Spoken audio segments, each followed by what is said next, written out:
Hey, welcome again. The podcast is criminal behaviorology, but the topic is supervision, and this is part two of behavior analytic supervision is a process. And the process we have now is instead of two people, we have four. And the four authors of the big beautiful book on supervision. That's not really the title of it, but I like that title of it. We call it that sometimes. First off, Valeria Pasquale, can you Hi, tell us about everyone. yourself? Hello. Hello. First, thank you so much for inviting me to be part of this podcast. It's truly a pleasure to join the conversation and to have the opportunity to share reflection on this topic from my professional experience and also an international perspective as well. So I'm really looking forward for this. I am a PhD candidate in applied behavior analysis. I'm a licensed psychologist in Italy and an international behavior analyst with expertise also in neuropsychology. I currently serve as a director of ABA for Disability, a clinic located in southern Italy, Salerno. I have a background also in forensic behavior analysis. I received the grant in 2024 from Saba for my first Italian project, pilot project in a prison context.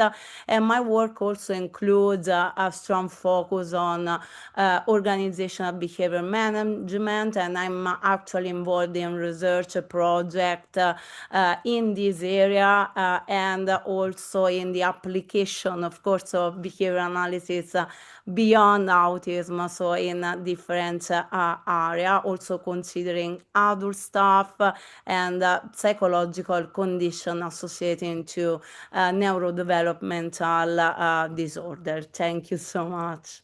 I think you're Well, doing your dissertation on this supervision, Yeah, aren't you? yeah, yeah. exactly. I'm working on my dissertation around this topic. So this That's adds good. interest in join this conversation today. Well, we got to talk later then because I have a degree in forensic psychology and I just recorded a class today on ABA and forensic psychology.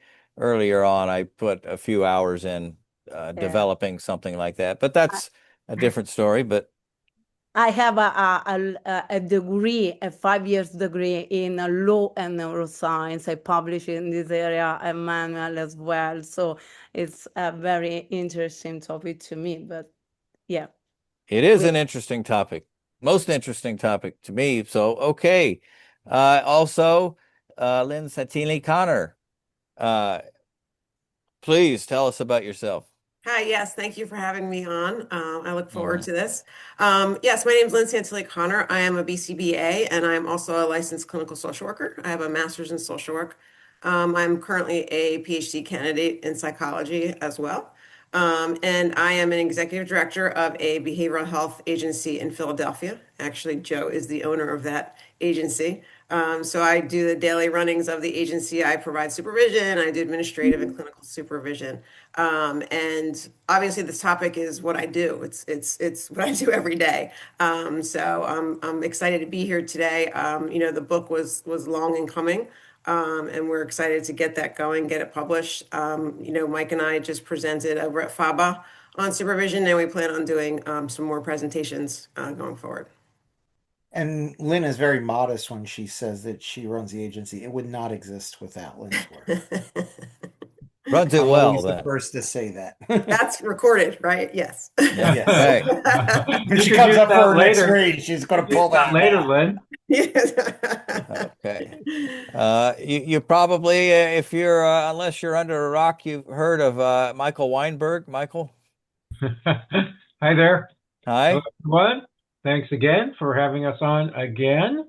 And as some of you may know, if you ever heard of me before, and I've only been going to ABA conferences and presenting and so on since 1980, not too long. So I am also a licensed psychologist. Been a licensed psychologist for about 4 or 5 decades since the 80s, and behavior analyst. I was like in the original group to take the test, and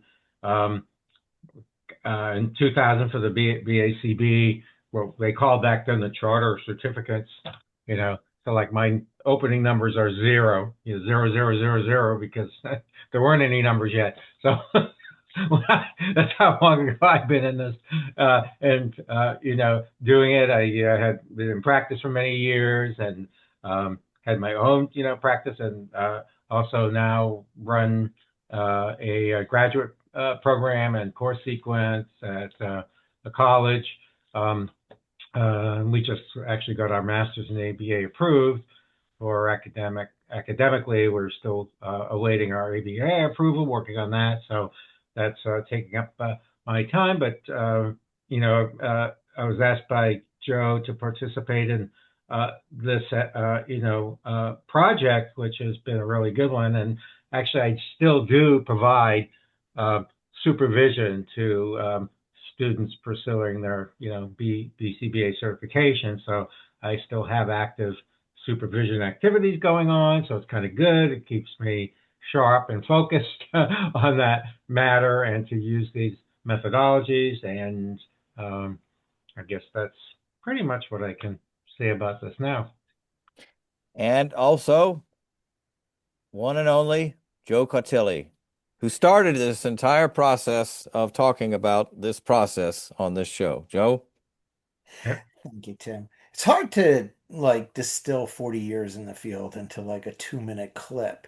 It really is. And I like to just start out by saying that I owe a lot of people for being in this field, and they were mentors and trainers and supervisors to me as I came up. They taught me a lot of different things. And I'm so glad that I had contact with each and every one of them. Some of them, the relationships were very, very strong and good, and others, they were kind of conflictual. But every one of them, I learned something from. And like I said, I've been doing this 40 years. I have founded a number of 5, 6 ABA programs on myself. Just started them up, got their programs approved.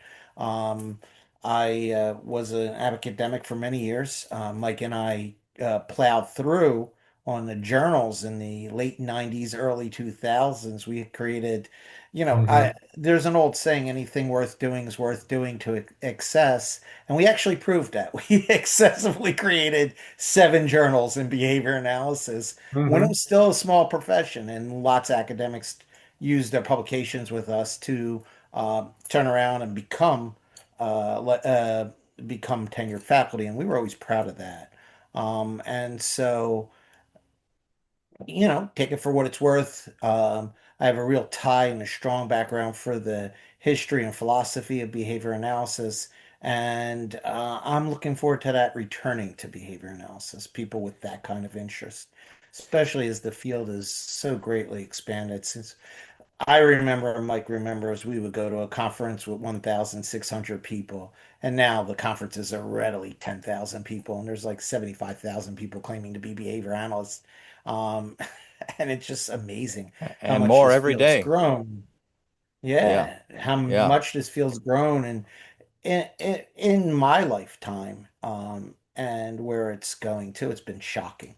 And I'll turn it back over to Tim so he can tell you a little bit about himself.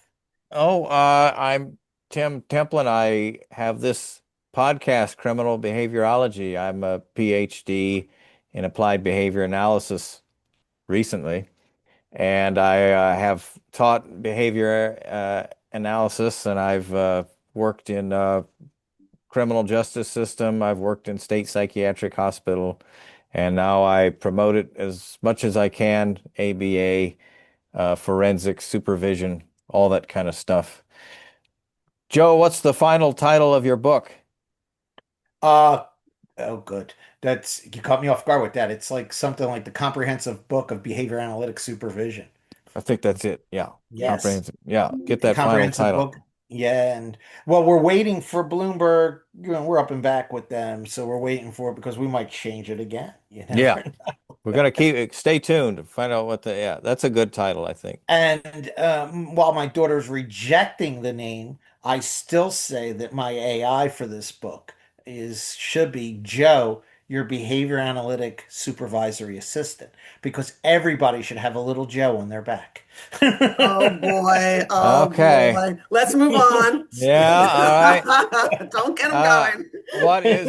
what is supervision from a behavior analytic point of view? How does supervision assist an individual being supervised, recipients of the services and the field itself? Valeria or Lynn, what do you think?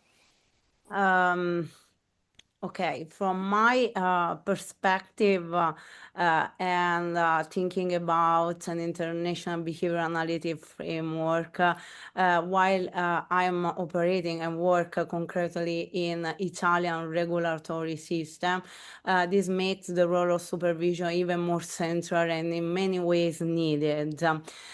We know that supervision is a systematic and ongoing process designed to shape, support, and maintain competent professional behavior. So the goal is protecting clients and ensuring ethical, high quality services. Because across countries we have like some differences between regulation, and these become very essential, having a guideline for supervision.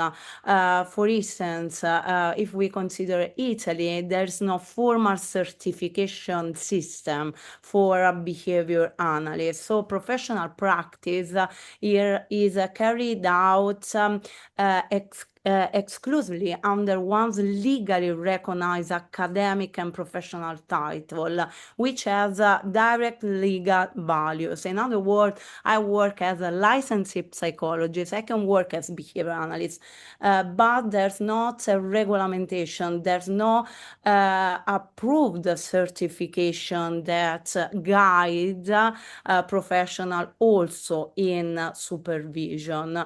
So from this, within this framework, we can say that supervision is not optional or mere developmental.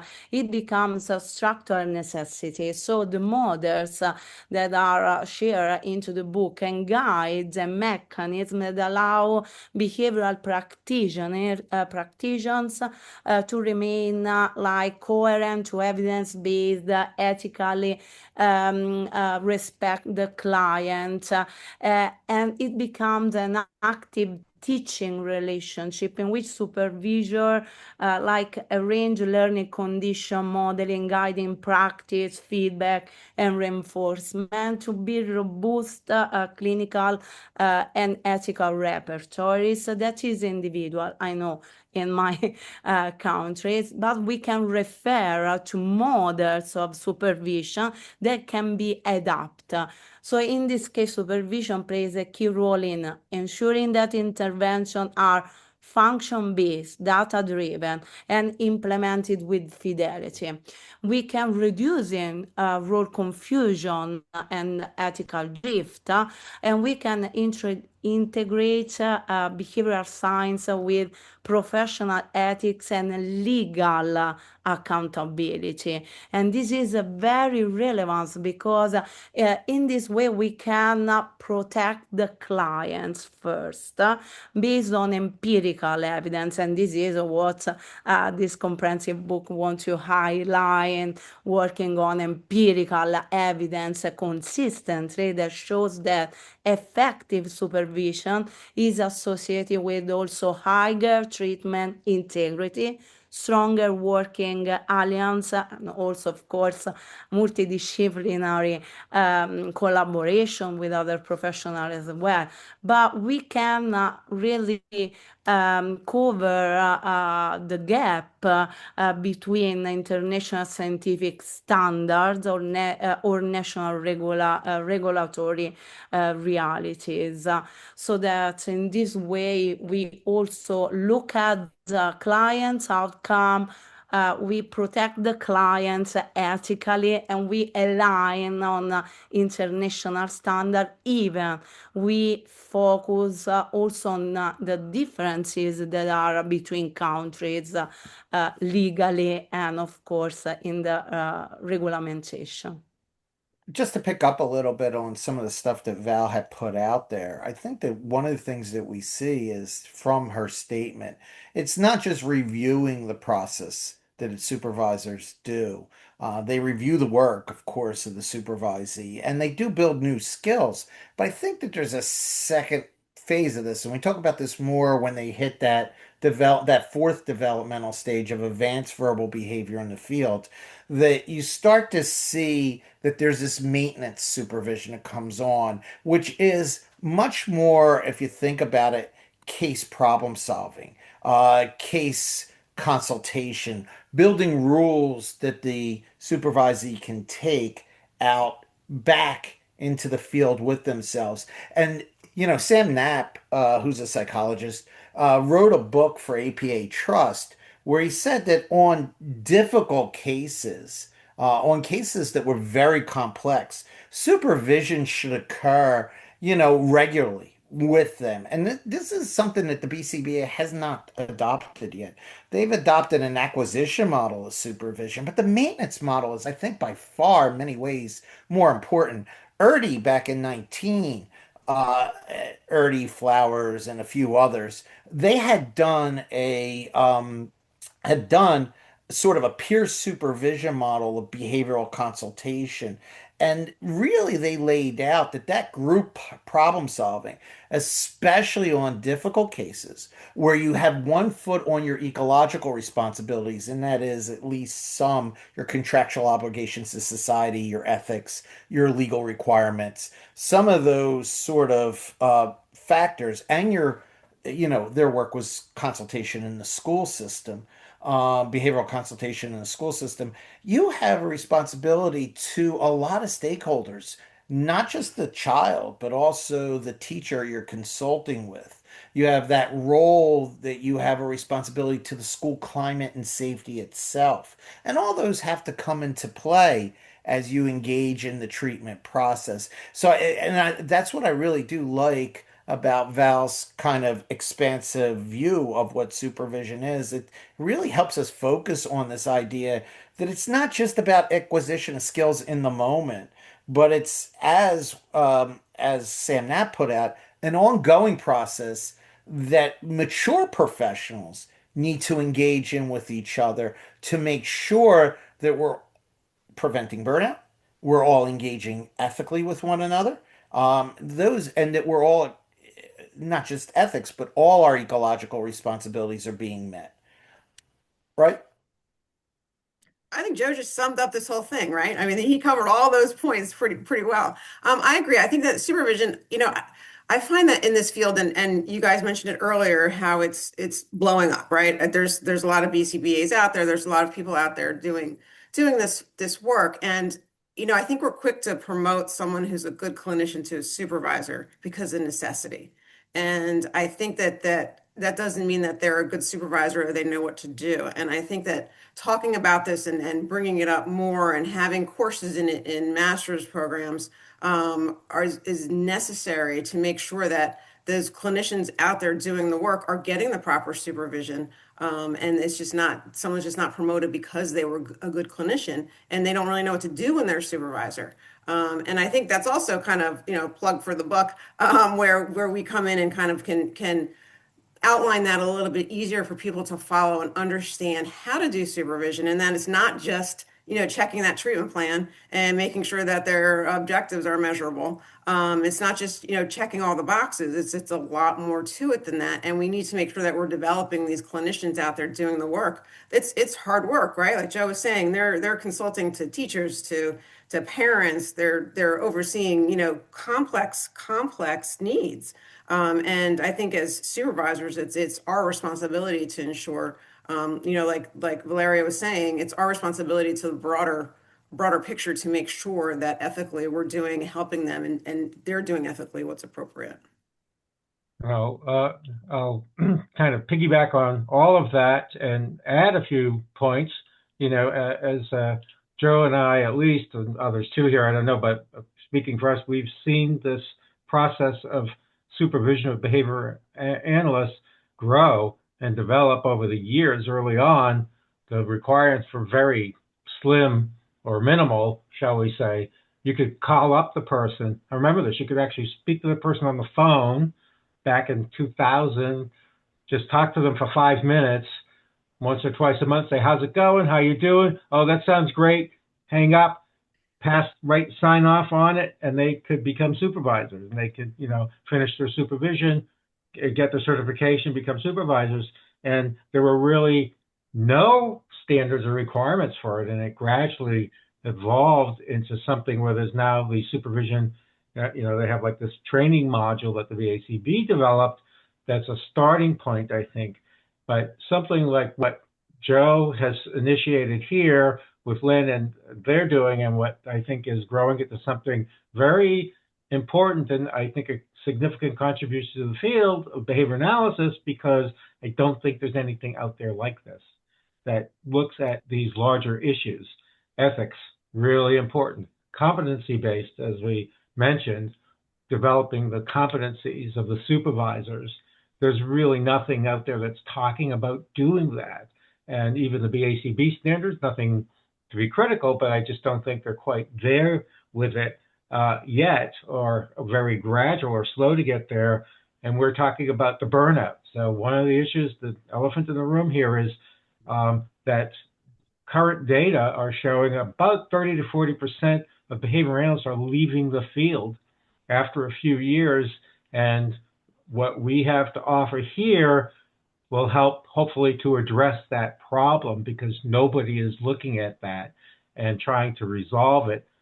We have methodologies that are based on the literature, on the evidence that's out there, but harnessing the power of it and the power of behavior analytic methodologies and evidence-based practices in supervision to help with that problem and nip it in the bud before the person says, I can't deal with this kind of cases anymore. I can't deal with it. I've had it, and I'm like out of here. I'm going to go, sell cars at the lot down the road and stop being a behavior analyst. And this is real. We're seeing this.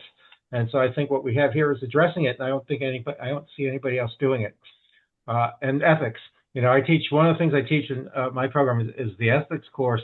And I can tell you from the entry level that the finer points of what, they can read it and they can sit, well, actually they don't read it too well. They try to read the ethics code and they can't even produce it back to me. When you say, what does this code say? They're not even understanding what it says, let alone interpreting it and being able to apply it. And I think that has to be woven into what we do, even for those who've been in the field for a while. They might not understand or know how to actually interpret and apply ethical principles and standards. And I think that's a critical part of it. And it might actually help them too, as part of retaining them in the field, along with the other pieces of what we do for that retention and addressing those difficult cases. And there are a number of methodologies in the book that will help with those kind of problems. So those are some of the pieces that I'm seeing that would add into what we're talking about at this point. And I want to take what Mike said about that burnout and just highlight something on that, one step on that. And, he's saying 30 to 40% of the people leave the field, right? Now, you could say, oh, they're tough clients, but that's not the issue, because we know special ed teachers only report a 22% burnout rate, and they have the same people, right? So they're getting much more support in the line of their supervision, of meeting with other teachers, behavioral consultation when they need it, than our people are. And you're getting to see this roll out. People jump into this, they think, oh, it's a field I can make a lot of money. It's a respectable field of psychology. They get out there and they get a lot of supervision so that they can get their BCBA. And then they're on their own and they're in an island and they're surrounded by shark infested waters and no one is there to work with them on it. And that's our failure.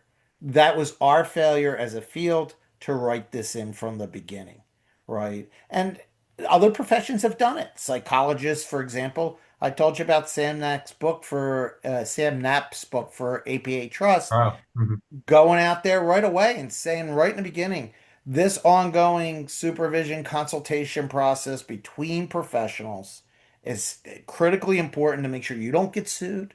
It's critically important to make sure that you realize that this is what you can do and maybe no more. And it's really critically important to say, yes, I can pull this off, and I got a new way of applying this basic principle that I hadn't even thought about before. I got a new type of intervention that I can do that I never even thought I was going to come up with. It wasn't part of my basic training. Mhm. Right, Mhm. right.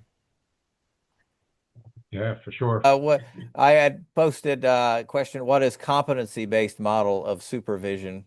Have we kind of covered that, a competency-based model versus a one-size fits all approach, the benefits and drawbacks of this types of supervision? I think But I've always what, said Joe is competencies. saying. I think what Joe is saying too. We talk about cusp skills and in supervision, and what that is and what that looks like. And it's really the goal, right, is to develop supervisees in their advanced clinical thinking, right? It's not just like you're saying. It's not just rote in the moment. Let me just. I know kind of isolated programs that are kind of working for kids. We really want them to go out there and think more advanced than that. And we really need to work on that in supervision because, like we were saying, I think that supervision has become one of those things like a check mark. I just need to get this done so I can get my hours in. And we really need to pull back on that because we have to look at the bigger picture, long-term outcomes for clients. And I think when you look at the competency-based supervision model, those cusp skills represent kind of higher order competencies, and it goes beyond those rote program implementations.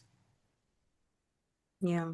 I think Can I I add may. I, something regarding this topic? I'm sorry, because I was thinking about my situation in my countries as well. What I notice is that people become a supervisor too quickly Mhm. in terms of thinking that after you achieve your degree, you are ready to provide specific supervision to someone else instead of, according to me, it's a combination of basic foundational skills that you need to acquire based on your your clinical practice. And the practice.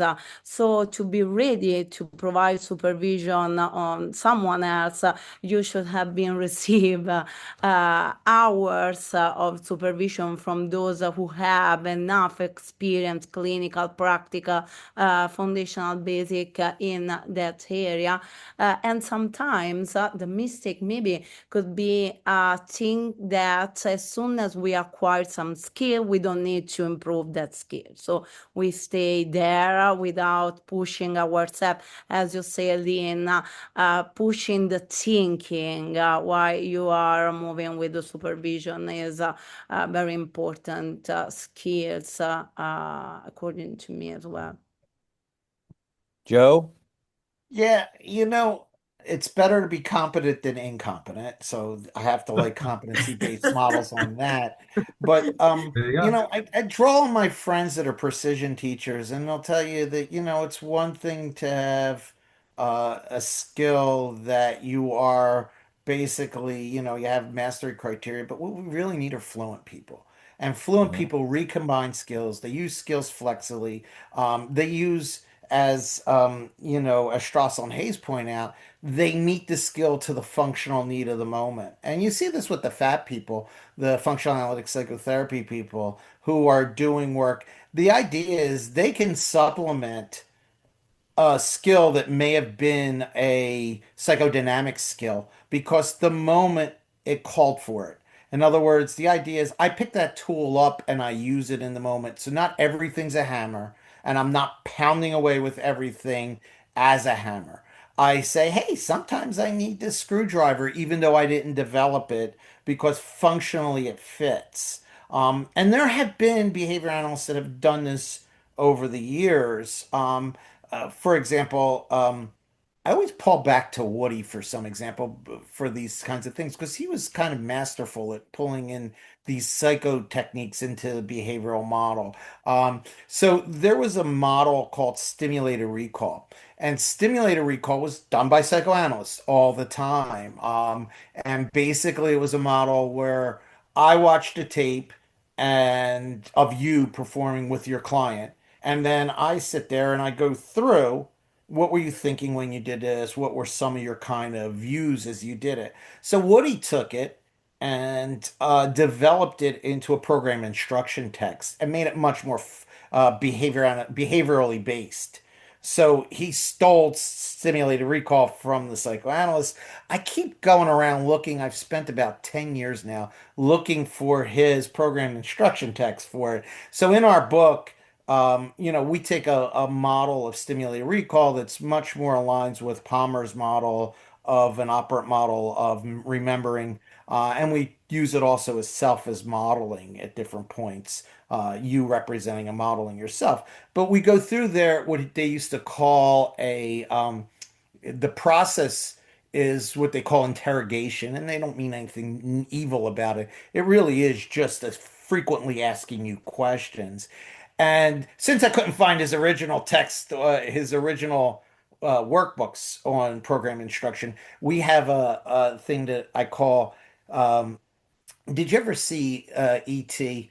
Well, when E.T. was done, Elton John did a bunch of songs that he called music inspired by E.T. So I have a little section that I call questions inspired by Woody's stimulated recall because I couldn't get the actual questions themselves.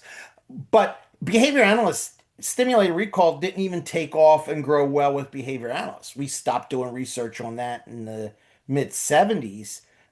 Who picked it up was the humanists. They created interpersonal process recall, and it's now well validated technique for tape reviews, videotape reviews, auditory recording reviews of people, therapists with their clients. And it's used quite readily and it's got a strong evidence base behind it.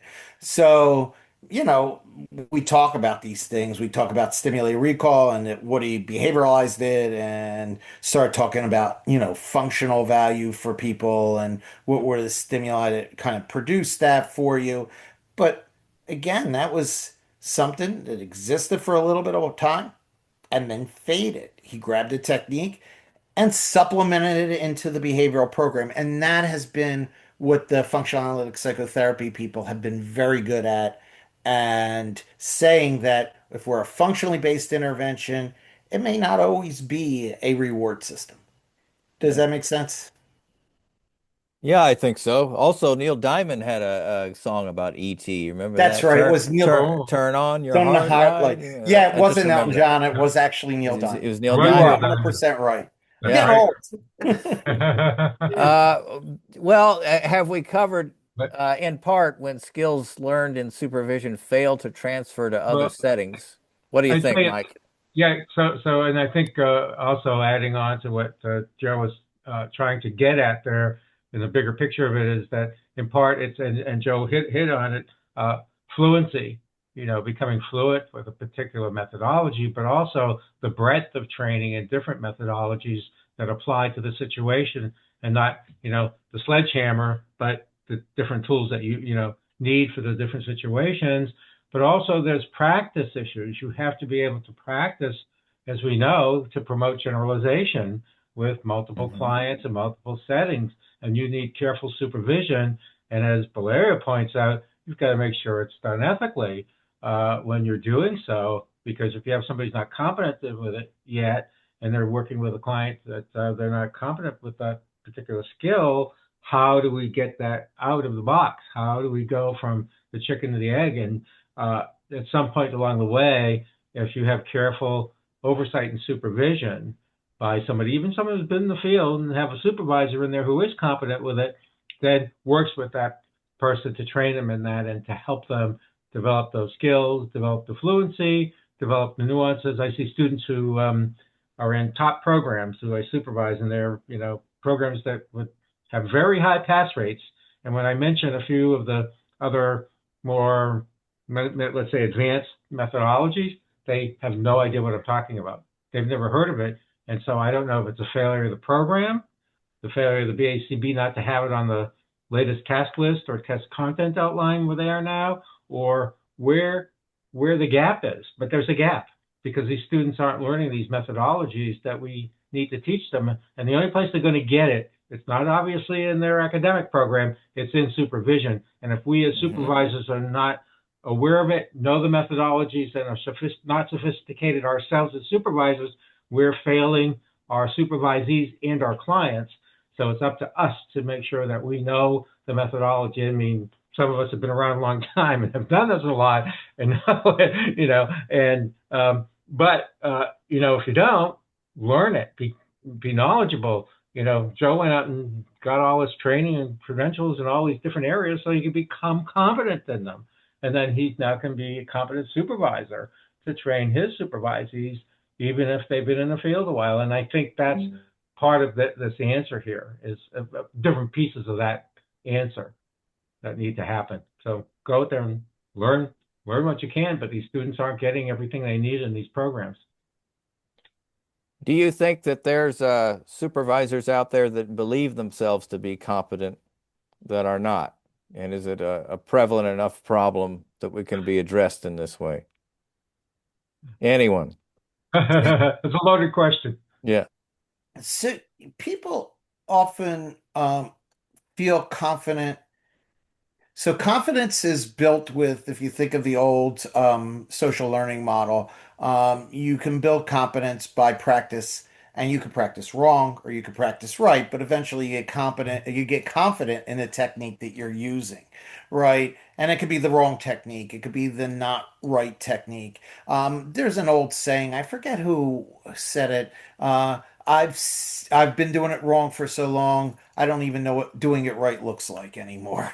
And that's basically the truth, and there are a lot of people out there that do it wrong, and or maybe do it just well enough to get by. And they've been doing it that way for years. The sad part of it is I meet a lot of people that tell me, oh, I'm kind of theoretical in my supervisory approach, and it's just based on the way I've learned it. Well, that's kind of scary to me because you don't know what your assumptions are then, and the assumptions you're making happen because of your taking a non-theoretical approach. You don't know what happens. So when you have a good theoretical model, you have an A, a B, and a C that you can follow a path. And if it disrupts, you know how to pick up, go to C1 or C2, you know what I'm saying, to get off and to get back to it. If you don't have that, you're kind of winging it. And sometimes you're winging it based on your own learning history. And it's not bad to have a learning history. We all have our own learning history.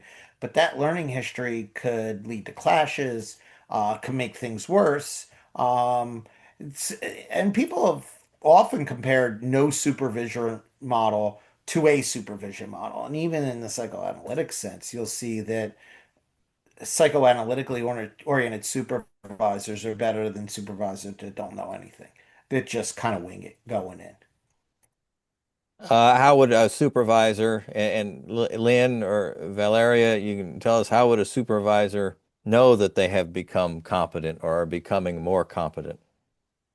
Um, I was thinking, hearing Joe and Mike about the way that we approach to supervision sometimes, because maybe we can focus and prevent the situation in which skills maybe are acquired under a narrow stimulus control. For instance, we have to think about if the practitioner that we are supervising in that moment is just responding in the presence of a specific setting or feedback arrangement, rather than being taught as a flexible repertoire that can conduct reinforcement across contexts. So a common contributing factor could be that supervision of then maybe focus more on performance during the observation,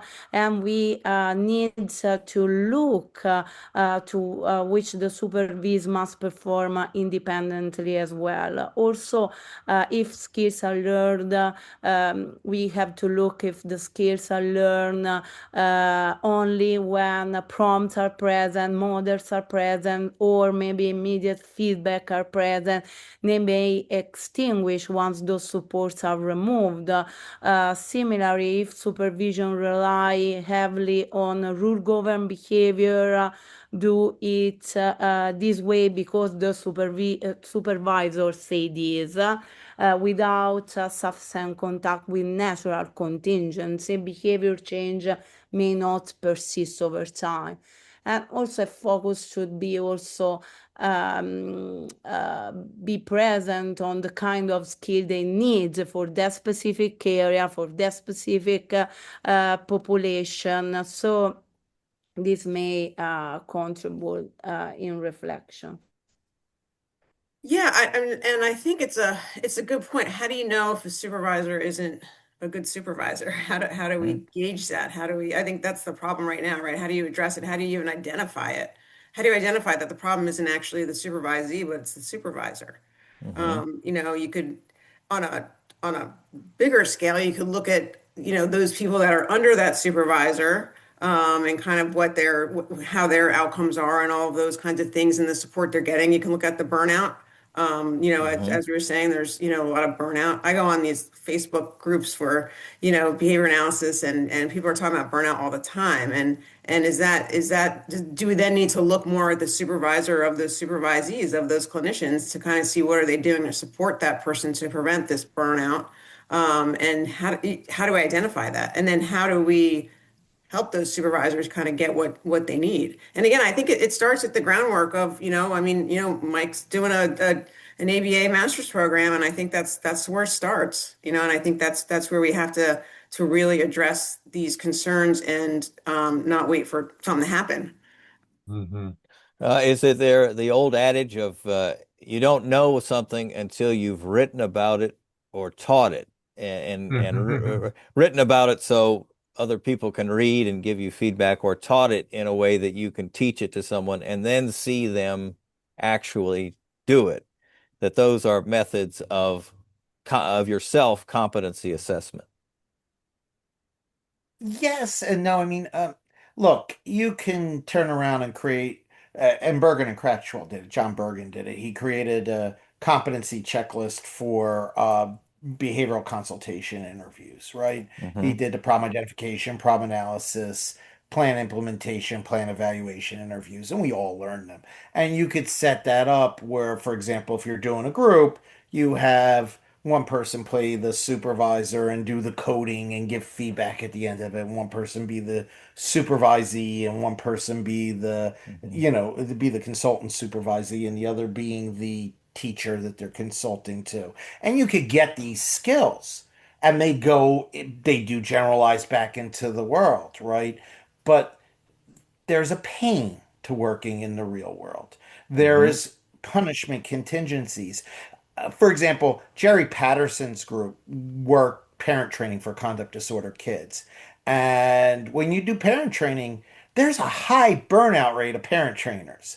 And he often wrote about resistance in behavioral consultation, in behavioral parent training, quite readily wrote articles on this. And it's not that people burn out because they lack the skill. It's the skill gets punished out of them in the real world, right? And they Mm-hmm. have to be able to put up with a certain amount of aversive conditioning.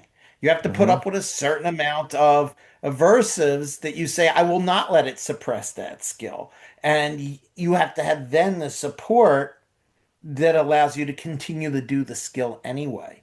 And I think that that's really where it goes. Um, when I was very young in the field, Marcia Linhan, I attended a couple workshops with Marcia. She used to work with borderline personality disorders, Mm-hmm. um, DBT. dialectical, Right. Yeah. yeah, dialectical behavior therapy. I'm actually DBT. Yeah. certified. It's one of my many certifications. You know, one of the things in DBT is that you work with borderline personality disorder. And one of the things that she had was By the way, I pick up a bit of my irreverent side from some of the stuff she had said about it's okay to be a little irreverent in supervision. So people say, "Oh, that guy curses," and it's like, you know, um, the idea behind it, though, for me was is that you have this client population you're working with in DBT, and these are therapists; they're not consultants, and they're hard to work with. They're Mhm. emotionally dragging and draining because they inflict inversives on you all the time. I had one woman who used to come to therapy with me back when I was at Philadelphia Mental Health Center, and I just graduated my program in counseling psych. This was many, many years ago. And for the first 20 minutes of the session, she'd just yell at me. She'd scream to the top of her lungs at me. She's unfortunately dead now, but and she had cancer later on. But Mhm. and at some point at the end, she would take a deep breath and say, "And so, how you doing this week?" And then Mhm. I was like, "Okay, that's my cue that we're ready to start therapy now." Yeah. Mhm. Right? But it was like everything in the world. It was horrible. And it was a torrent of verbal abuse. Now, back then, I was a little more assertive than I am today. So I used to say things like, hey, you shouldn't Talk talk. about a little reactivity there. Yeah. Yeah, Yeah. you should. But you need that support when you're dealing with a client like that all the time. It can't be all what happens in the consulting room or what happens in the therapy room.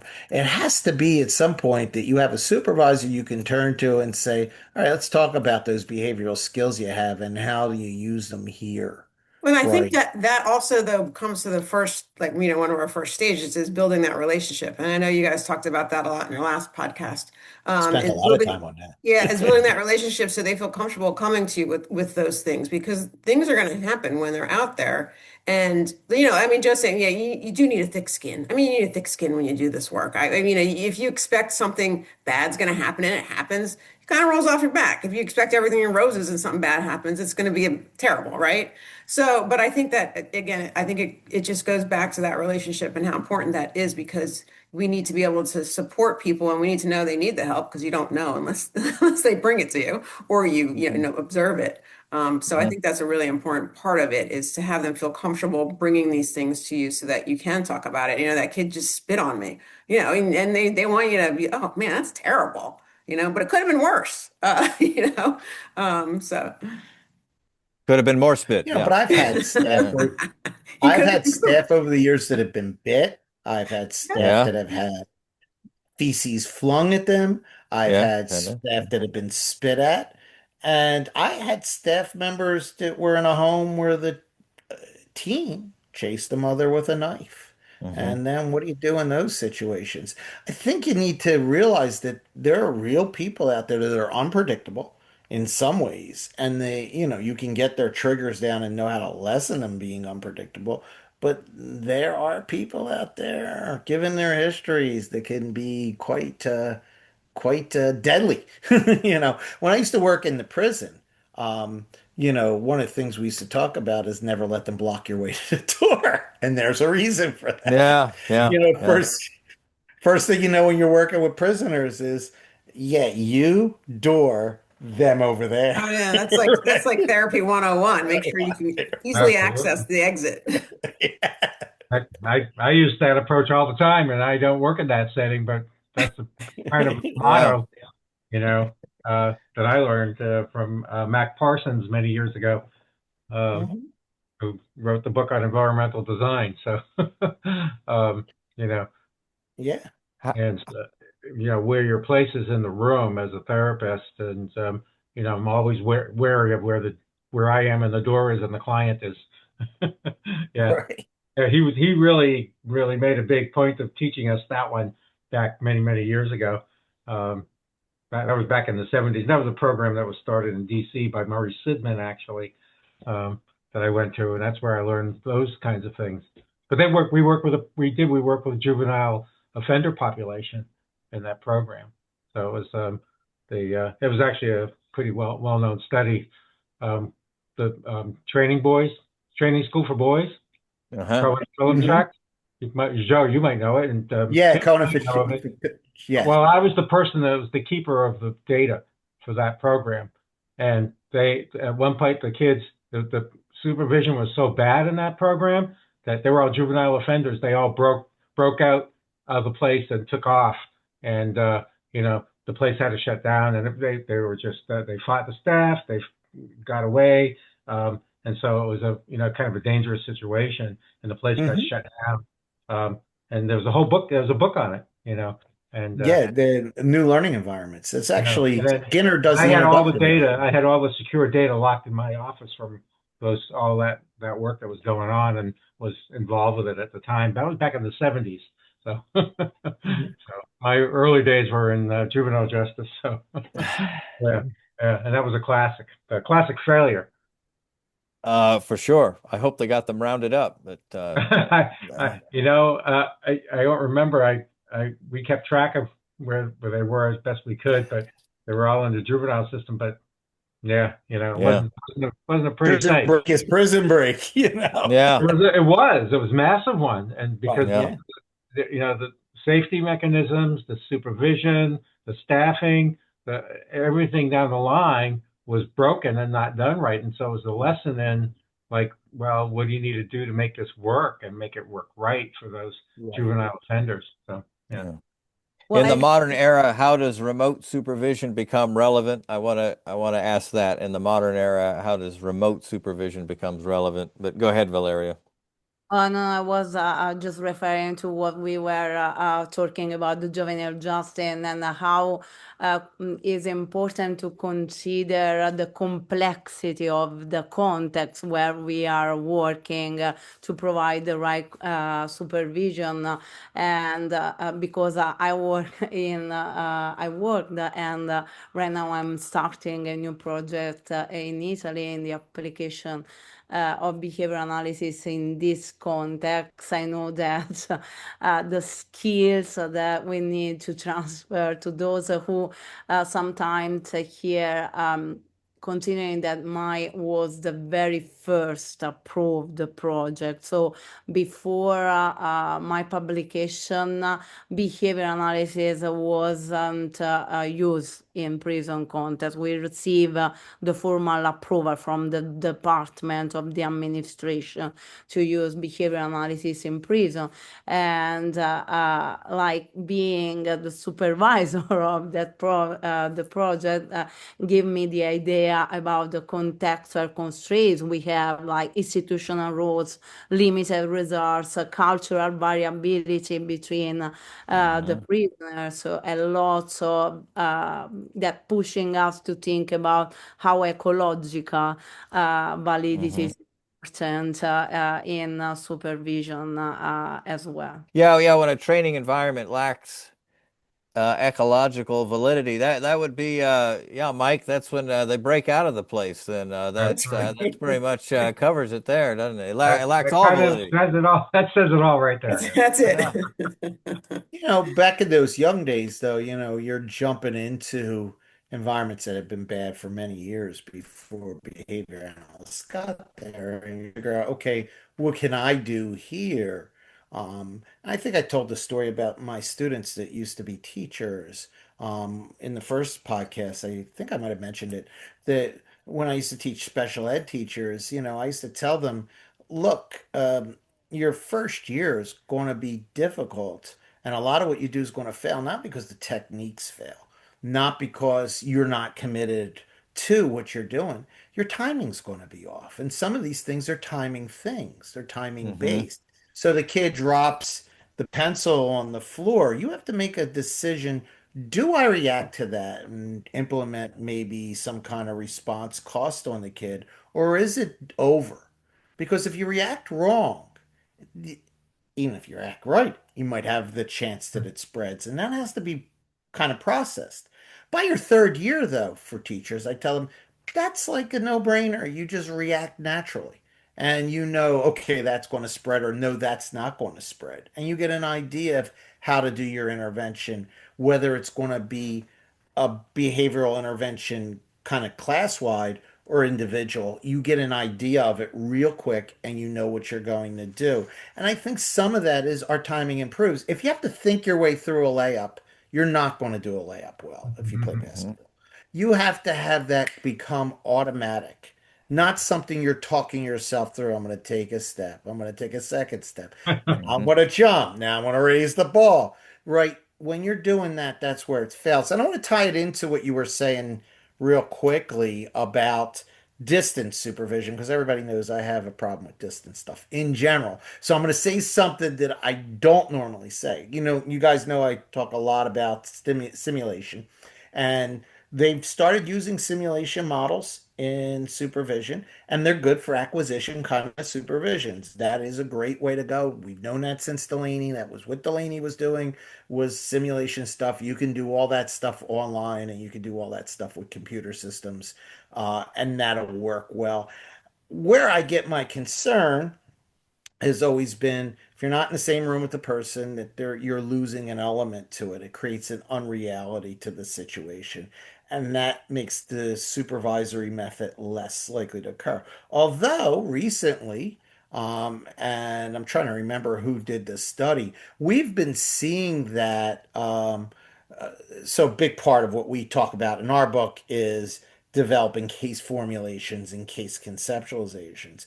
You're seeing that if you have a good structured questioning text between students, that you can apply, interteaching, and that you can get really strong acquisition of building case formulation skills. This was done in rehabilitation context, and there's been some work done with medical doctors. I'm trying to think of offhand who did it, and if the name comes up, I'll spit it back. But I'll turn that over to you guys after that. Hey, you know what? I will say what we talk about for supervision here, in my experience, is not what's going on. I mean, I would say when I was received supervision, we kind of we met like at these different locations and libraries and coffee shops and talked a little bit. And sadly, when I gave supervision, it wasn't much different than that. I mean, I was there and they were there, but it wasn't behavior analytic supervision. It wasn't data based, empirical in nature or progressive in that way. I will have to. I mean, I would admit that that's what it was, and I would just say that what we're talking about in this discussion, I believe, is quite a bit different than what's actually happening out in the world. There may be some exceptions, it may be very high quality in some areas, but I think in a lot of areas, it's what I experience. I Well, can, let's just yeah. ask across the board here. How many of you received training and supervision in your grad program? Sure. I You taught may a have class received. in it, but I didn't attend a class in it. You didn't attend a class in it. So, again, it Well, was I did a like, psychology internship, so Okay, yeah. I never received behavior analytic supervision per se because there was no BACB. It didn't exist. It was 20 years before the existence of the BACB. So mine was a clinical psychology internship, but it was face to face with the supervisor on site at the facility with the clients every week. You know, Mhm. but he happened to have been a Western Michigan grad and was a Malat student, so so happens. So that's how I got into the BACB. And I got my psych license at the same time. But your results may vary, but you No, know, no, no. But that's the point. We've all been in supervision. My first experience with a class in supervision, it wasn't even a class. I went to American Counseling Association back then. It was American Association of Counseling and Development. And I uh, pulled into a workshop on behavioral supervision because there was a lot of uh, behavioral supervisors there. And that's where I learned my basic points of supervision came out of a workshop that was 3 hours. And oh I can geez, tell you, even back then, I knew most people weren't practicing that way, right? And that yeah. was after I got my master's, my first master's. I have three of them, but that's after I got my first master's degree. And Well, so, but most people do not get a course in supervision when they're in the thing. And most of the courses on supervision, especially in behavior analysis, they're teaching a lot of OBM principles, which is good if you have more than one person with a problem or you want to go after Yeah. setting events. That's real good. Or if you want to get adherence or compliance, that's real good, is to use an OBM I'll, supervision. I, But it's not a way of doing case formulation. It's not I'll that have to say, uniqueness. Mhm. That I'll say something about that. What Joe just mentioned is that there is no required course in behavior analysis for supervision. Okay? Doesn't exist. And I can tell you that from running and developing a new master's program, that just now, for the very first time, and I think we have to have it in place for the new 2027 course requirements, for the first time ever, the BACB is requiring coursework on supervision. So the BACB has been in existence since 1999. It's now not until 2027 that the BACB is even requiring a single minute of coursework on supervision. And that's the new thing, and we're working on putting that in right now. Okay, so it doesn't exist. That's yeah, but progress. even those courses are It is. part OBM courses, right? Yeah. They're We more have to have that too, but that's separate. No, separate we have courses. to have a course. We have a whole course just on OBM now, in a whole Mhm. separate one just on supervision. So those are new requirements from the BACB, Okay. which is a good If thing. It's a By the good yeah, thing. way, It only took 27 years, but what the heck? yeah. Is that all? So Better I late one than just last. wanted to never. go back for a minute if I can. I mentioned a reference for the interteaching that's being done in rehabilitation lectures in classrooms. I think that's Soldener who did that, and that's like a 2015 Really? reference. Kurt Yes. Salzinger did that? No, Yeah. not Salzinger, Oh, not Soldener. Salzinger? Not Okay. Salzinger. No, no, different guy. He's no longer He's with us. no longer alive. Yeah. That's what I'm saying. Yeah, right. Yeah. Did real good work on schizophrenia, Kirk Yeah, Salzinger. he was a good guy. Yeah, I knew him. He was a good guy. Yeah. Yeah. Did a lot of Okay. really good work in that area, but nothing. And I think Zhang also did a one, but that was with medical students on imaging and teaching them imaging techniques. So, on inner teaching to Okay. teach imaging techniques. Okay. Well, we've covered a lot of ground. Took only 27 years to start getting training on it.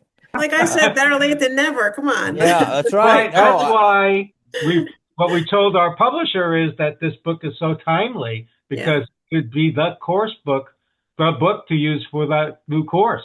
That's what we're hoping. Yep. okay. As it should be. All right. I think we're out of time. Anything else from anyone? Mm. Okay. Thanks so much So, for having us on. yeah, Yeah. thank Thank you you for so coming. much. All Take right. care. All the best. Right All now. the best. Thank you very much. If anybody wants to stay on after and debrief, I'm around. Okay, yeah. Okie And doke. I gotta supervise. go. Go Yeah, Eagles. cool. Yeah. Go Eagles. I'll be right over, Bye. Joe. I'll The drive right over. Eagles. Yeah, yeah. Fly, Eagles, fly. Uh-huh. Oh my Valeria God. has to go to bed. Yeah, yeah. Thanks again. Valeria, it's after midnight, It's isn't it? midnight there. Yeah, Yeah. okay. Midnight here. Yeah. Okay. Good All night. right. Take care, Good everyone. night. Have a good night. Bye. Bye-bye. Ugh.